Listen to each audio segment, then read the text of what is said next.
Selamat pagi saudara-saudara. Senang bisa berjumpa di dalam forum ini. Hari ini kita akan mengadakan kuliah umum dari Universitas Indonesia dan saya perkenalkan diri saya. Saya adalah guru besar di Departemen Kesehatan Lingkungan Fakultas Kesehatan Masyarakat UI.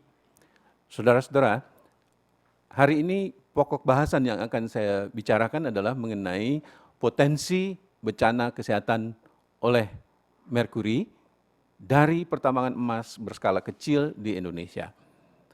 Tentu saudara-saudara akan bertanya-tanya, kenapa pokok bahasan ini begitu? Saudara, ada beberapa alasan untuk membicarakan masalah ini sebagai masalah nasional. Yaitu, kita tahu bahwa merkuri dipakai untuk mengekstrasikan emas di dalam pertambangan emas dan terutama di dalam pertambangan emas skala kecil yang tersebar luas di Indonesia. Dan ada satu kenyataan yang sering diabaikan, yaitu logam yang amat berbahaya bagi kesehatan, yaitu merkuri. Merusak organ-organ penting pada tingkat sel. Sekali dia masuk, tidak dapat dipulihkan kerusakan itu. Dan hal yang tidak kalah pentingnya adalah sangat luas dipakai untuk keperluan lain. Jadi inilah suatu bobot masalah yang cukup besar untuk kita bahas pagi ini.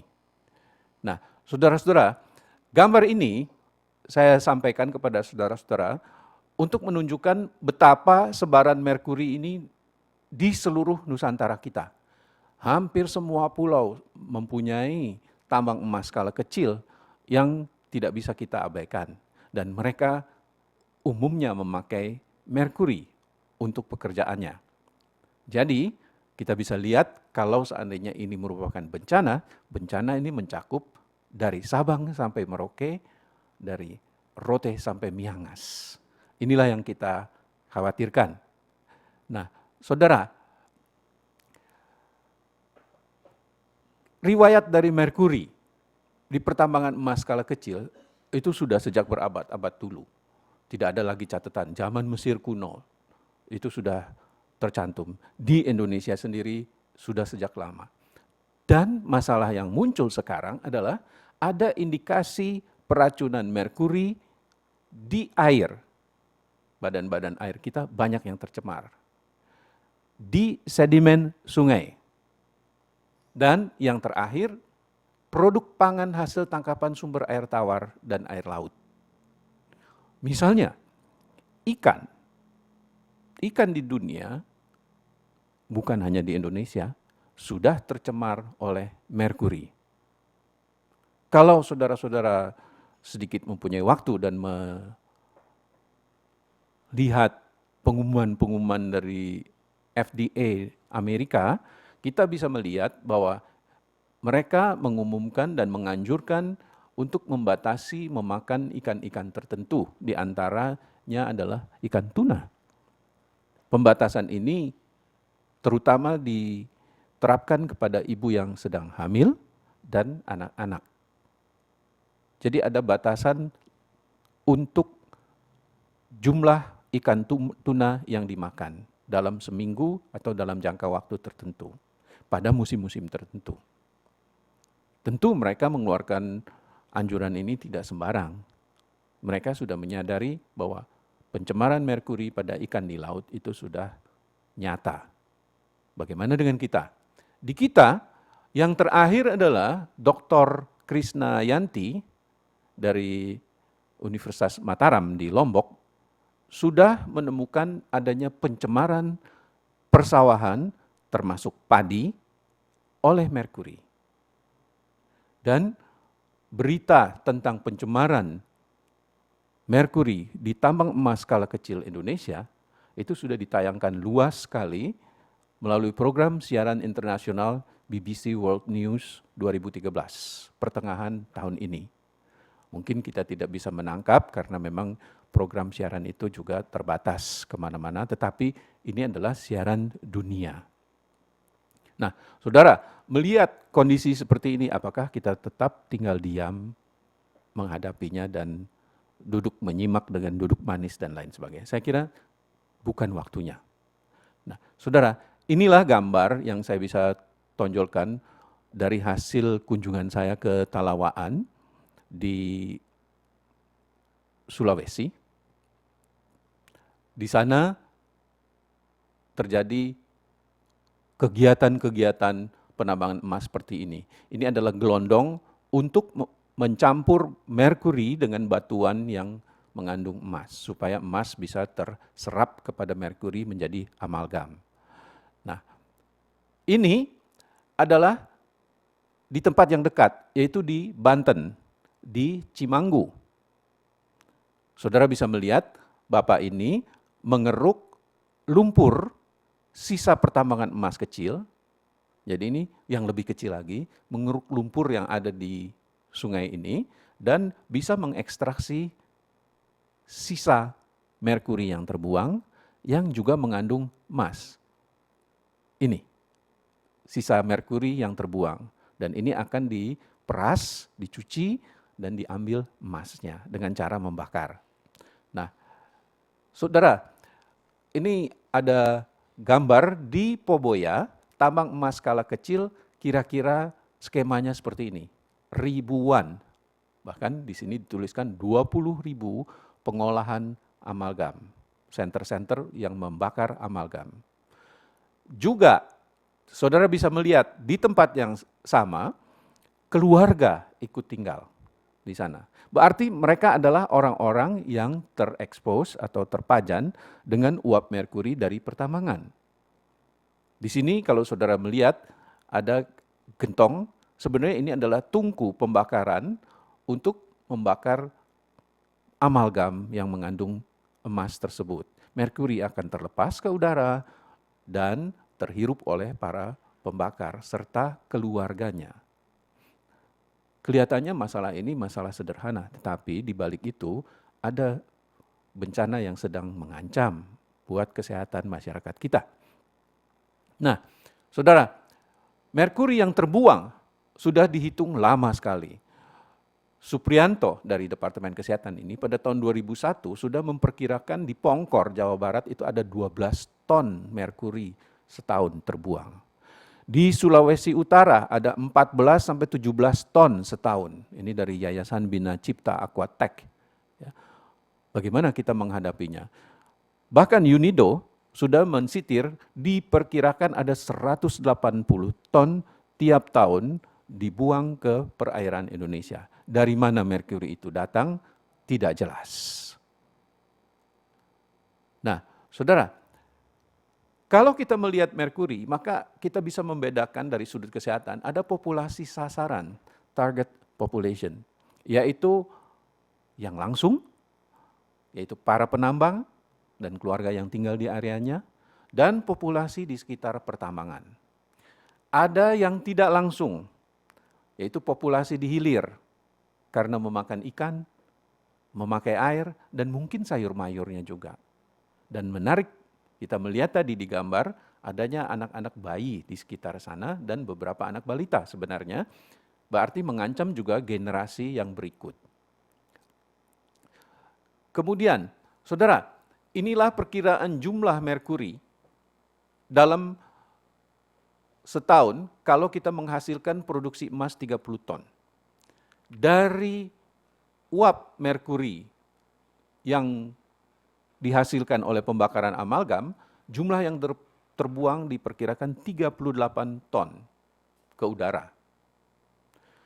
Bentuk metalik, jadi masih bentuk cair dalam buangan tambangan itu 28 ton. Masuknya ke badan air, ke sungai-sungai, dan endapan-endapan sedimen. Kemudian juga dalam bentuk metal 10%, karena merkuri yang sudah terpakai berkali-kali dinilai sebagai bekas dan kotor, dibuang begitu saja, tidak terpakai, jumlahnya kira-kira 76 ton, juga ke badan air dan sedimen. Ini sumber saya ambil dari tahun 2002 yang sudah lama sekali. Nah, saudara, tidak begitu saja, merkuri sebenarnya luas sekali pemakaiannya, karena itu merupakan logam yang cukup berguna dan bermanfaat untuk teknologi, bahkan pengobatan, alat listrik, switch, lampu, stop kontak, lampu tabung itu mengandung merkuri. Jadi kalau lampu tabung yang mengandung merkuri dipecahkan, berarti uap merkuri akan terlepas ke udara di sekitar tempat pemecahan tersebut. Juga kita memakai bahan pelengkap zat warna cat tembok. Ini dulu, kabarnya sekarang sudah dihapuskan karena sudah dilarang di mana-mana. Cat kayu, cat lukis, untuk pencerah warna, pencegah jamur dan kapang di tembok. Sampai sekarang masih beredar kosmetik pemutih kulit yang mengandung merkuri di sekitar kita. Dan ini sangat berbahaya karena akan diserap. Alat-alat kesehatan, saudara sering melihat tensimeter, termometer, itu mengandung merkuri. Penelitian laboratorium kimia, banyak yang memakai katalisator dengan merkuri. Pestisida pada buah-buahan, sayur-sayuran, banyak yang mengandung merkuri. Bahkan pengawet bibit, agar bibit tahan tidak terhadap kuman-kuman dan bakteri yang ada di tanah, juga memakai merkuri. Bahkan dulu kita kenal obat-obatan memakai merkuri, merkurochrom, di antaranya yang mungkin saudara kenal sebagai obat merah. Nah, kita lihat betapa luasnya merkuri, tetapi karena luasnya dia juga memberi risiko kesehatan buat kita. Nah, saudara, ini gambar saya pinjam untuk memperlihatkan bagaimana merkuri tersebar di alam. Kalau seandainya di satu tempat merkuri dibakar, maka dia akan menjadi awan merkuri dan akan tersebar kemana-mana dan pada waktunya akan turun sebagai air hujan yang mengandung merkuri. Langsung kepada manusianya, tertelan oleh hewan, berarti hewan juga terkena dampaknya, atau ke tumbuh-tumbuhan, tumbuh-tumbuhan pun terkena dampaknya, atau masuk ke dalam air, sehingga produk air juga mengalami pencemaran oleh merkuri. Jadi saudara bisa melihat, satu sumber saja sudah menyebar kemana-mana. Nah, apa sebenarnya merkuri? Merkuri adalah logam yang pada suhu kamar berbentuk cair, berkilau-kilau, seperti perak. Berat atom relatif 200,59. Berat jenisnya 13 kali berat jenis air. Berarti 1 liter merkuri beratnya adalah 13 kilo, sedangkan air 1 liter 1 kilo. Bentuk-bentuk merkuri ada bermacam-macam. Yang anorganik adalah metalik, Hg bervalensi 0, atau bervalensi 1, kita sebut merkuro, bahan untuk merkurochrom, merkurus, atau merkuri sendiri, bervalensi 2, merkurik. Lain bentuknya adalah bentuk organik, yaitu CH3, H3+. Ini adalah pembentuk garam. Dia harus bergabung dengan anion. Ini ion positif, bergabung membentuk metil merkuri nanti, merupakan bagian organik merkuri yang sangat beracun. Terikat dengan anion, misalnya dengan klorida, atau dengan molekul yang lebih besar, misalnya dengan protein. Nah, dalam hal kelarutan, merkuri yang paling mudah larut adalah HgCl2, mercury chloride. Baru metil mercury chloride yang paling berbahaya. Baru elemental mercury, baru mercurous chloride. Nah, kalau kita lihat lagi, di alam, ternyata bakteri juga membantu perubahan dan perpindahan merkuri. Merkuri elemental, yaitu merkuri logam, oleh oksidasi oksigen akan menjadi merkuri. Sebaliknya, oleh reduksi bakteri, dia akan balik lagi menjadi merkuri logam. Begitu juga ada masanya terjadi metilasi, pelekatan CH3 pada merkuri menjadi metil merkuri, yaitu yang paling berbahaya. Tapi juga bantuan ultraviolet, cahaya matahari, oksigen reaktif, misalnya ozon, atau bakteri sendiri bisa balik lagi menjadi Hg2+. Jadi kita bisa lihat bentuk metal, bisa cair, bisa gas, bentuk garam, padat, metil merkuri, padat. Yang menarik, ketiganya diabsorpsi pada tahap-tahap yang berbeda. Bentuk metal, 80% diabsorpsi melalui paru-paru. Bentuk padat, boleh dikatakan kecil sekali melalui usus, tetapi yang berbahaya adalah metil merkuri padat pada 95% diserap melalui usus.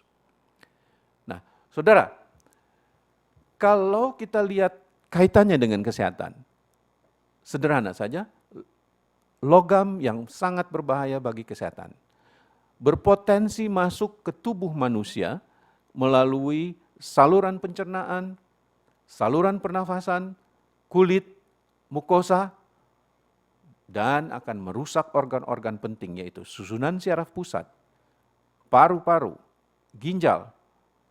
Celakanya, perusakan oleh merkuri terjadi pada organ pada tingkat sel, sehingga tidak dapat dipulihkan kembali. Karena sel itu rusak pada tingkat genetik sel tersebut. Nah, seluler terjadi metabolisme, terikat dengan sistem enzim, mikrosom atau mitokondria, saya kira saudara tahu semuanya, kerusakan dan kematian sel itu hasilnya. Mempunyai afinitas pada ikatan sulfhidril yang banyak pada enzim dan beberapa sel di dalam organ tubuh penting.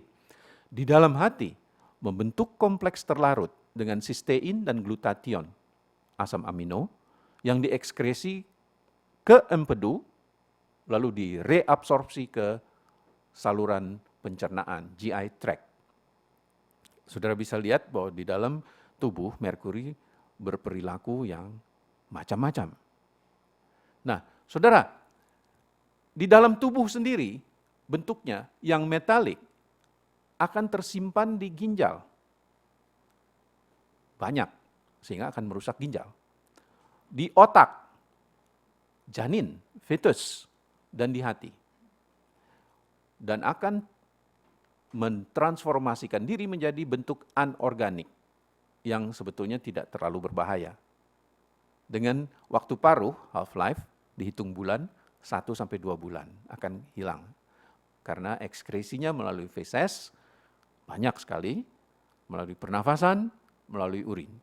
Yang bentuk anorganik, dia akan tersimpan banyak di ginjal, di hati, di otak jika intake-nya banyak, dan banyak transformasinya. Karena untuk masuk ke otak dia harus berikatan dengan sistein dan asam amino tertentu. Ya. Dan transformasinya bisa menjadi metal lagi, menjadi bahan organik. Ini yang tidak baik sekali. Karena yang anorganik ini bergabung membentuk organik, biasanya meniru bentuk asam amino sehingga bisa diterima oleh cairan otak. Half-life itu 1,5 sampai 2 bulan. Banyak dikeluarkan melalui urin, melalui feses, melalui rambut, melalui susu. Nah, senyawa metil yang dinilai sebagai paling berbahaya adalah sejenis senyawa organik merkuri. Banyak di ginjal, di otak, di fetus, hati, dan otot. Bisa ditransformasi, baik sekali, menjadi anorganik dengan half-life-nya 2,4. Feses banyak, di urin dan di rambut dan di susu juga diperoleh. Nah, saudara, selanjutnya kita bisa lihat bagaimana dengan pertambangan emas. Pertambangan emas skala kecil ini merupakan kehidupan ekonomi rakyat ketika terjadi krisis. Dan merupakan juga daya tarik bagi orang-orang yang mau bekerja keras di area yang menantang. Karena tempatnya bukan tempat di mana kita bisa bersantai ria, tapi merupakan tempat yang benar-benar bisa saudara lihat tadi dari gambar-gambar yang sebelum ini. Dan biasanya dilakukan oleh penduduk, sebagian besar kerja paruh waktu saja. Karena mereka petani, sebelum panen pertanian, mereka bekerjakan dulu tambang emas. Ada juga yang sengaja antar pulau. Dari Pulau Jawa banyak pergi ke Kalimantan atau ke pulau-pulau lain untuk menambang emas skala kecil. Nah, saudara, kenapa kita permasalahkan merkuri dan tambang emas ini? Saya akan mengajak saudara meninjau sedikit pengalaman Jepang dengan Minamata Disease, yaitu pengalaman di abad yang lalu yang masih tetap berlaku sampai sekarang di negara Sakura itu, yaitu mengenai keracunan metil merkuri. Saudara, riwayatnya bisa saudara lihat, itu ada desa nelayan di Teluk Minamata, Pulau Kyushu, Jepang. Penduduknya pada waktu itu kira-kira 10.000 jiwa, 10.119 jiwa. Tahun 1953, terjadi penyakit aneh pada penduduk. Yang kena semua populasi, dewasa, anak, bayi baru lahir, keguguran, hewan dan ternak juga kena. Benar-benar penyakit ini membingungkan ketika itu.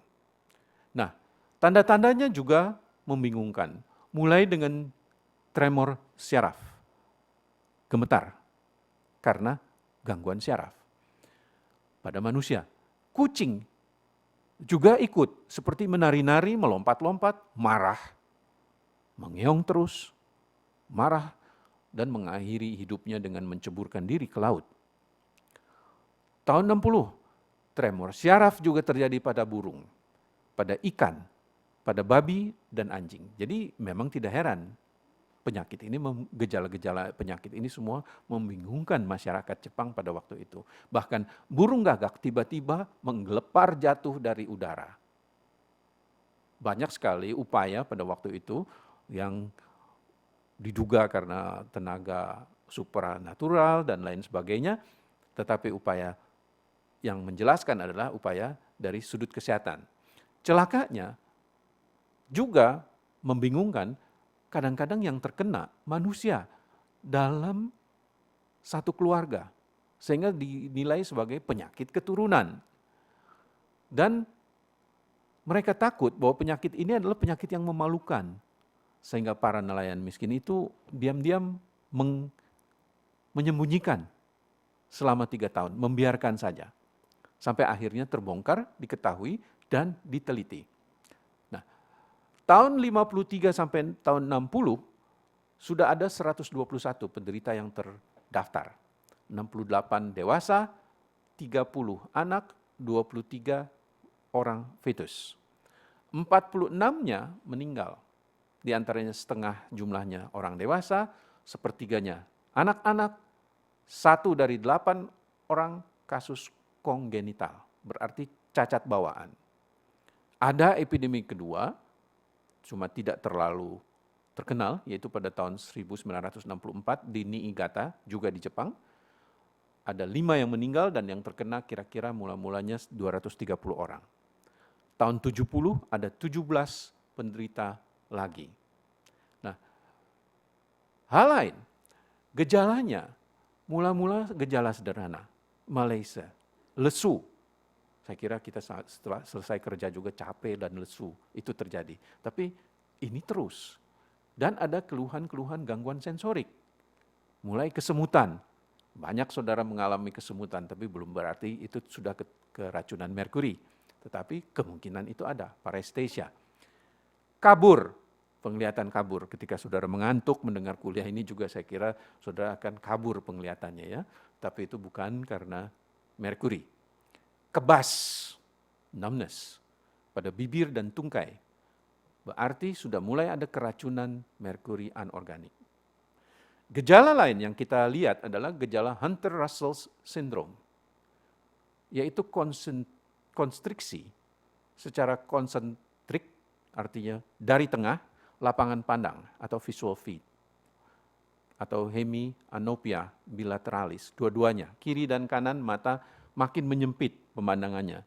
Sehingga akhirnya kita seakan-akan melihat melalui suatu tabung. Dysarthria artinya sulit mengucapkan kata-kata. Ataksia, bergerak seperti boneka yang kaku. Koordinasi gerak kita tidak benar. Gangguan pendengaran bisa sampai tuli, dan akhirnya koma dan meninggal. Nah, ini adalah contoh gambar pemeriksaan konstriksi dari lapangan pandang. Jadi kita melihat bahwa orang ini lapangan pandangnya sangat kecil. Ini adalah tanda dari sudah mulai keracunan merkuri melalui metil merkuri. Nah, saudara, sebenarnya bagaimana secara keseluruhan? Bentuk kimianya kita bisa melihat bentuk organik metil merkuri itu termakan, dan untuk Minamata disease terutama dari ikan di Jepang. Karena masyarakat Jepang sangat menyukai ikan, pagi, siang, sore, ikan terus, dan di Minamata ikan ini mengandung merkuri sehingga terjadilah Minamata disease, tragedi. Tetapi bagi mereka yang berhubungan dengan uap metal, misalnya dengan sengaja membakar amalgam di pertambangan emas skala kecil, kita bisa lihat sedikit ada absorpsi kulit. Tetapi yang penting adalah inhalasi, penghirupan melalui saluran pernafasan. Sehingga akan muncul gejala akut bronkitis, batuk-batuk saja, pneumonitis interstitialis, nyeri dada, sesak nafas, dyspnea atau batuk-batuk, gingivitis artinya gusi-gusi mulai rasanya bengkak dan nyeri, stomatitis, hipersalivasi, air liur keluar, dan terasa cecap rasa seperti ada logam. Eretism, mudah sekali tersinggung, gaduh, gelisah, dan lain sebagainya. Tremor, gemetar, bahkan asthenic vegetative syndrome, mulai kelihatan tanda-tanda kemunduran dalam bersikap. Bisa cara lain adalah senyawa merkuri. Senyawa yang mengandung merkuri bukan organik dan termakan. Akan terasa nyeri abdominal, diare berdarah, bahkan pink disease. Ini pink disease biasanya terjadi pada bayi dan sudah bisa terhindarkan. Jadi bayi berwarna pink atau merah muda, kemerah-merahan dengan dermatitis yang luas sekali. Tetapi itu adalah kecelakaan yang terjadi di luar negeri, belum di negara kita. Nah, kita bisa lihat aneka gejala yang bermacam-macam ini mengaburkan dunia kesehatan untuk menentukan penyebab yang tunggal, yaitu merkuri. Kesulitan ada di situ. Nah, saudara, sebenarnya kalau saudara masuk lagi lebih dalam, saya meminjam ini dari Dr. Eto dan Takeuchi dari Jepang. Mereka ahli-ahli patologi anatomi dalam keracunan merkuri. Mereka mengatakan ada bagian-bagian tertentu dari otak. Yang paling parah di sulcus ini, ya. Kalau kita lihat warna hitam ini paling parah di sini. Di sini adalah sebetulnya daerah gerak motorik. Warna biru agak menengah, agak ringan. Di sini adalah koordinasi sebenarnya. Dengan koordinasi bisa kita lihat orang itu bergeraknya kacau. Tanda garis-garis, ya, bisa saudara lihat garis-garis ini ringan saja. Tanda silang di sini pada syaraf sensoris, sehingga mati rasa atau kesemutan yang terjadi. Nah, sifat-sifat yang kita mesti lihat, masalahnya laten, lama. Tidak begitu terkenal langsung saudara terasa gejalanya. Tidak seperti memakan cabai, langsung pedas. Baru beberapa bulan munculnya. Sehingga banyak kita mengabaikan, terutama masyarakat penambang. Tetapi kerusakan selalu hampir pada syaraf saja, terutama sistem syaraf pusat. Nah, ini yang sebetulnya menjadi masalah kita. Area kerusakan di otak sangat terlokalisir pada tempat-tempat tertentu. Visual cortex, korteks untuk penglihatan. Tidak heran pandangan kita menjadi lebih kecil, ciut. Atau lapisan granular cerebellum, terutama di sulci, di bagian-bagian dari otak. Ini yang menyebabkan koordinasi gerak kacau. Masalah yang lain lagi, kalau sudah berat, gejala-gejala itu irreversible karena sudah nampak dan sudah terjadi destruksi sel-sel neuron. Jadi tidak bisa lagi diperbaiki. Nah, saudara, efek pada susunan syaraf, bagi susunan syaraf yang berkembang pada bayi, pada janin, pada anak-anak, bayi, dan sebagainya, itu lebih peka daripada susunan syaraf pusat orang dewasa. Ibu, kalau terkontaminasi sedikit, itu akan melahirkan bayi dengan cerebral palsy yang berat. Ya. Nah, gambaran klinik itu tergantung dari jumlah yang dimakan, jumlah yang masuk ke dalam tubuh. Menarik sekali, ada satu gejala yang tidak enak. Ibunya yang memakan, bayinya yang terkena penyakitnya. Jadi pengalaman di Jepang, ibu-ibu yang hamil itu ternyata bebas dari merkuri, keracunan merkuri. Sementara kalau dia hamil, tetapi dia akan melahirkan bayi yang terkena keracunan merkuri. Bisa meninggal bayinya, bisa keguguran, atau tanda utamanya mikrosefali, kepalanya kecil, cacat, cerebral palsy, hiperrefleksi, dan gangguan mental serta gangguan motor besar-besaran. Nah, kalau kelayanannya ringan, ini sukar didiagnosiskan pada bulan-bulan pertama. Dan makin lama makin menjadi jelas, terutama gangguan psikomotor dan persistensi refleksi patologis, pada tahap yang sudah tidak bisa diperbaiki lagi. Jadi kalau kelainannya ringan, kita tidak tahu, kelainannya berat, kita tidak bisa perbaiki lagi atau sembuhkan lagi.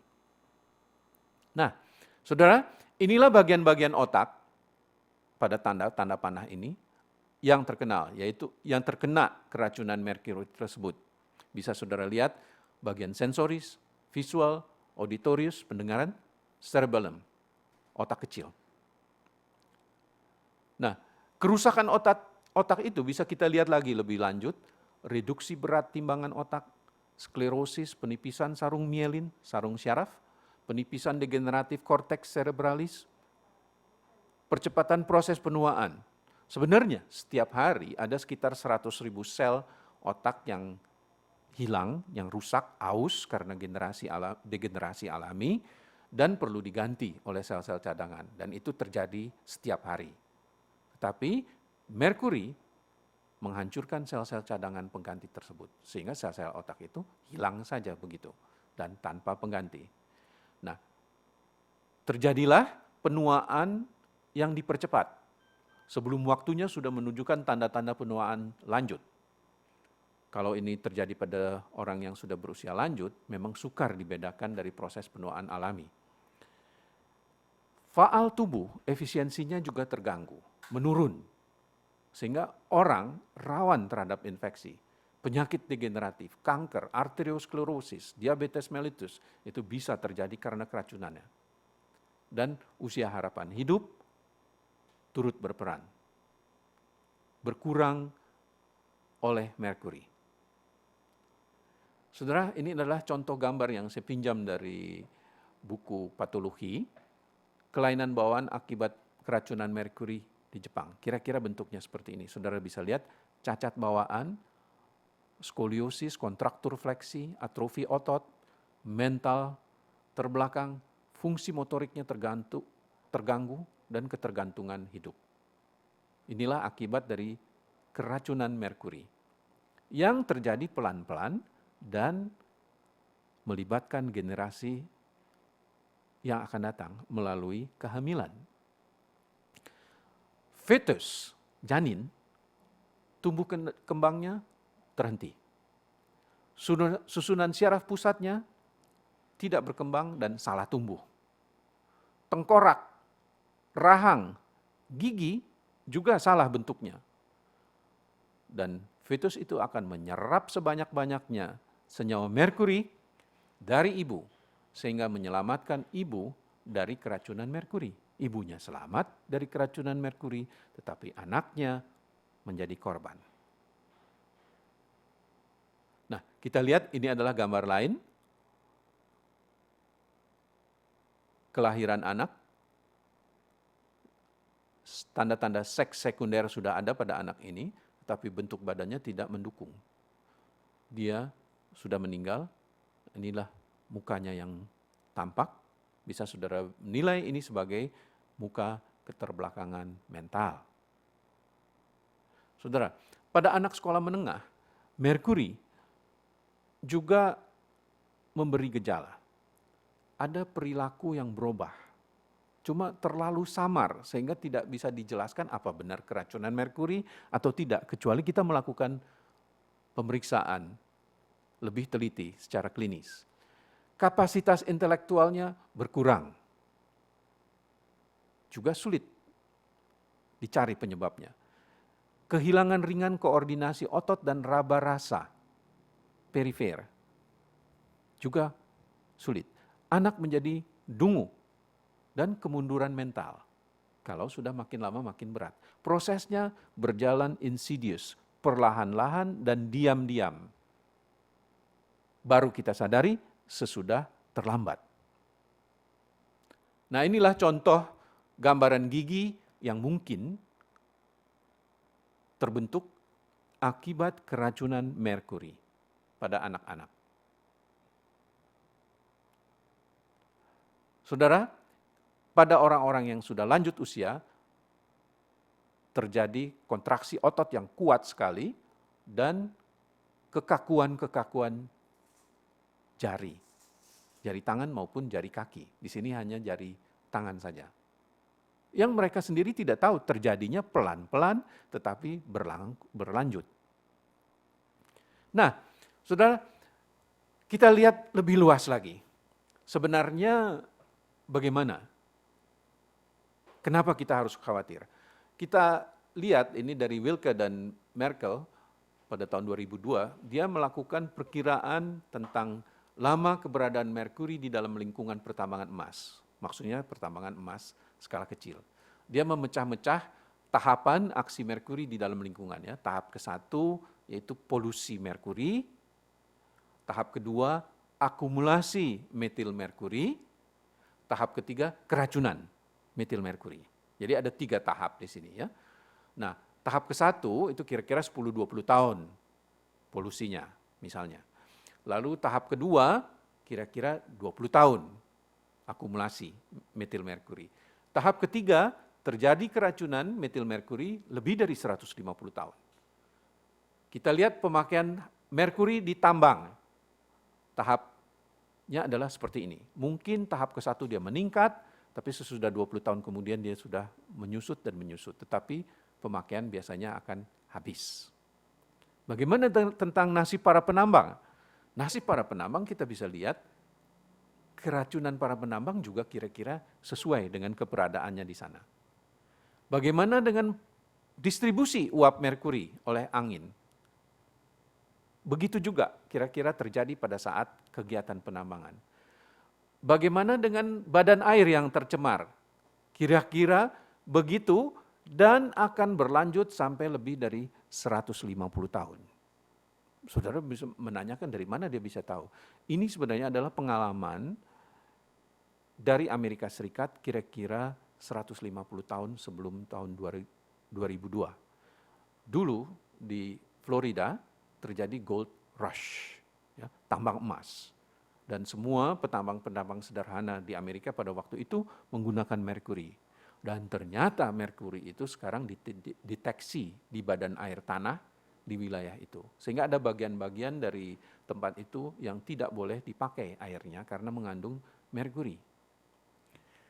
Di dalam sedimen juga merkuri akan berakumulasi. Kira-kira begini, kira-kira 20 tahun kemudian dia akan memuncak, baru nanti sesudah 150 tahun baru dia akan menyusut.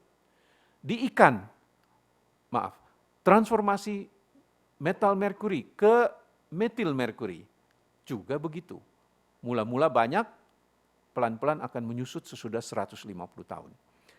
akumulasi di dalam ikan juga begitu. Nanti sesudah 150 tahun mungkin ikan bebas dari merkuri. Kalau kita melakukan polusi merkuri dalam 10-20 tahun. Persoalannya akan terus berlanjut sampai 150 tahun. Keracunan komunitas di hilir sungai oleh metil merkuri, kira-kira beginilah gambarnya. Jadi bisa saudara bayangkan, urusannya bukannya urusan 1-2 bulan atau 1-2 minggu, tetapi tahunan sampai ratusan. Nah, saudara, bagaimana kita bisa menghadapi masalah ini? Masalah ini kita lakukan mungkin dengan mitigasi dulu. Mengingat masalah pertambangan emas bukan masalah hanya kesehatan saja, tetapi juga masalah sosial dan ekonomi yang lain. Kita perlu selalu tanggap terhadap bahaya logam berat secara umum, dan khususnya ini merkuri. Pengkajian pajanan misalnya, exposure assessment. Kita lakukan karakterisasi risiko, risk characterization. Kita lakukan pengelolaan risiko, risk management. Kita perkuat infrastruktur kesehatan kita melalui pembinaan jaringan sistem kesehatan dan laboratorium. Karena penentuan penyakit keracunan karena logam berat ini sangat mengandalkan laboratorium kesehatan lingkungan. Untuk itu kita juga perlu membangun kapasitas kita.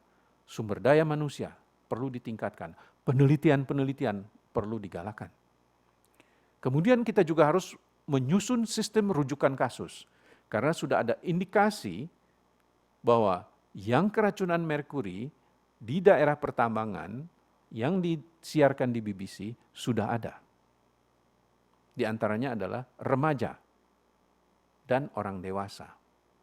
Kalau saudara mempunyai waktu, bisa saudara melihat tayangan BBC World mengenai Mercury Pollution Indonesia Time Bomb. Jadi Indonesia dinilai sebagai menghadapi bom waktu, menghadapi masalah keracunan merkuri. Kita juga perlu mengembangkan sistem surveillance, kasus itu kita awasi, kita pantau, dan kita nilai. Lalu kita berikan tindakan. Dan mengembangkan dan mengaktifkan jejaring kerja. Upaya ini adalah upaya umum yang bisa saudara kembangkan sendiri untuk daerah masing-masing. Sistem rujukan kasus bisa saudara pertimbangkan pelayanan kesehatan primer, primary healthcare services, pelayanan kesehatan sekunder, secondary healthcare services, pelayanan kesehatan tersier, tertiary healthcare services, yang saya kira ini sudah umum di dalam dunia kesehatan masyarakat di mana-mana.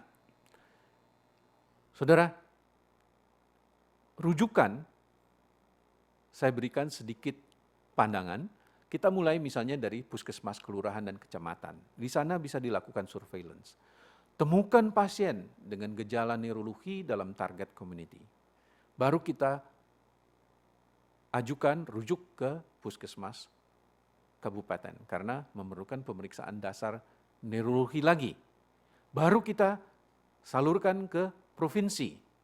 Provinsi kita bisa lihat ya, institusi-institusi apa saja. Laboratorium kesehatan lingkungan perlu, rumah sakit perlu. Kemudian dinas juga. Di sini pemeriksaan lanjut neurologi tentu bisa dilakukan.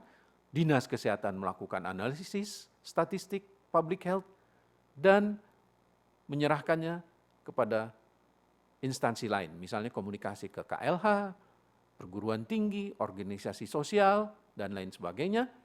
Sehingga kita bisa menilai ini sebagai masalah-masalah kita, masalah nasional. Untuk kemudian meningkat menjadi masalah global. Karena memang merkuri sudah menjadi masalah global. Nah, saudara, tugas primary healthcare, mungkin saudara bertanya-tanya, mudah saja, secara garis besar bisa kita katakan saja deteksi melalui riwayat penyakit dan pemeriksaan fisik di daerah-daerah pertambangan. Kalau bisa, gejala kita obati, kita rawat suportif. Dan yang penting juga, konseling dan nasihat. Misalnya dengan membicarakan tentang pemajanan, menghindarkan. Ini bagian yang sedikit tough, yang sedikit alot. Karena banyak tidak digubris oleh para penambang, gizi, dan lain-lain sebagainya. Selanjutnya juga, kalau ada penderita yang sudah terindikasi, lakukan surveillance. Juga kita lakukan pendidikan kesehatan bagi penderita dan masyarakat untuk mengenali dan penanganan penyakit. Kemudian kita lakukan follow up, tindak lanjut, kasus, dan rujukan ke pelayanan kesehatan. Lapisan lebih atas atau sesuai dengan indikasinya. Jadi rujukan bertahap. Kemudian kita lakukan juga rehabilitasi pada mereka supaya tidak menjadi beban kesehatan lain sesuai dengan kebutuhannya, dan yang penting tidak kalah pentingnya adalah pencatatan dan pelaporan untuk planning, untuk perencanaan Kesmas. Saudara, pada tahap secondary healthcare, manajemen kasus bisa kita lihat di rumah sakit kabupaten dan yang sejenisnya. Kita konfirmasikan diagnosis sesuai dengan standar kriteria klasifikasi penderita. Karena penyakit keracunan merkuri ini mempunyai klasifikasi lagi yang tidak akan saya bicarakan di sini. Mudah-mudahan ada kesempatan lain kita akan bahas mengenai masalah ini. Lalu kita juga harus melakukan manajemen penyakit. Penyakit ini harus ditangani satu persatu, harus dikelola. Tidak sederhana, bukan seperti penyakit infeksi biasa. Lalu kita harus melakukan monitor sampel faktor-faktor lingkungan, karena faktor-faktor lingkungan ini masih menjadi risiko kesehatan bagi penduduk lain. Kita merujuk komplikasi-komplikasi dari penderita, tidak kalah penting pencatatan dan pelaporan, pelatihan dan bantuan kepada sistem primary healthcare. Ini merupakan kerjasama jejaring yang ketat sekali, khusus untuk keracunan merkuri. Pada tingkat tersieri, tingkat ketiga, manajemen harus berlanjut. Misalnya rehabilitasi, kemudian riset untuk mengembangkan manajemen kasus, epidemiologi, riwayat alamiah penyakit, pengobatan, intervensi, semua ini terjadi karena kita tidak bisa berdasarkan teori, tetapi kita berdasarkan fakta yang terjadi di lapangan. Sehingga kita perlu juga melakukan pelatihan-pelatih, training of the trainers, pencatatan dan pelaporan, monitoring terhadap sistem surveillance. Nah, saudara, 3 tahap pendekatan untuk mempersiapkan masyarakat menghadapi masalah kesehatan, di samping mengenali dan menjabarkan masalah kesehatan dan penyakit potensial, saudara bisa melakukan pendekatan kesehatan, pendekatan epidemiologi kesehatan lingkungan, pendekatan toksikologi. Semua berbeda dengan kadarnya masing-masing dan gunanya. Pendekatan kesehatan mengutamakan preventif terhadap perkembangan penyakit yang ada atau belum terjadi, maupun secara kuratif rehabilitatif. Kuratif rehabilitatif tujuannya agar tidak menambah beban masalah kesehatan akibat penyakit yang ada. Kalau kita lakukan pendekatan epidemiologi kesehatan lingkungan, kita lakukan determinan-determinan masalah kesehatan dicari dulu. Dan penyakit potensial baik di dalam masyarakat maupun di dalam lingkungan. Bisa juga kita lakukan pendekatan toksikologi untuk mengkaji dan mengidentifikasikan zat kimia pertambangan yang berperan menimbulkan penyakit di dalam masyarakat. Dalam hal merkuri sudah jelas. Nah, saudara, satu hal yang perlu kita perhatikan, bahwa tambang emas skala kecil adalah merupakan tuntutan ekonomi bagi sebagian kecil masyarakat kita. Mungkin karena tekanan sosial, tetapi ikut serta di dalam tuntutan ekonomi dan tekanan sosial, turut penyakit-penyakit akibat logam berat yang sifatnya terselubung dengan waktu laten, diam-diam artinya lama sekali baru diketahui. Dan setelah diketahui, sudah terlambat. Sehingga yang membayang bagi kita sekarang ini adalah bayangan ledakan kesehatan. Nah, pertanyaannya, masalah ekonomi adalah masalah yang harus dipecahkan. Tetapi, mana yang penting? Apakah masalah ekonomi bisa bergerak tanpa kesehatan? Hancock pada tahun 89 mengatakan, kegiatan ekonomi harus mendahulukan kepentingan kesehatan bagi semua orang dan lingkungan yang aman, serta memperkuat kesehatan, kesejahteraan, dan keamanan lingkungan kita. Pertanyaan selanjutnya, bagaimana sikap kita? Baiklah, saudara-saudara, itulah sekedar kuliah umum yang bisa saya sampaikan pada hari ini. Semoga bermanfaat bagi saudara dan kita akan bisa bertemu kembali. Selamat siang.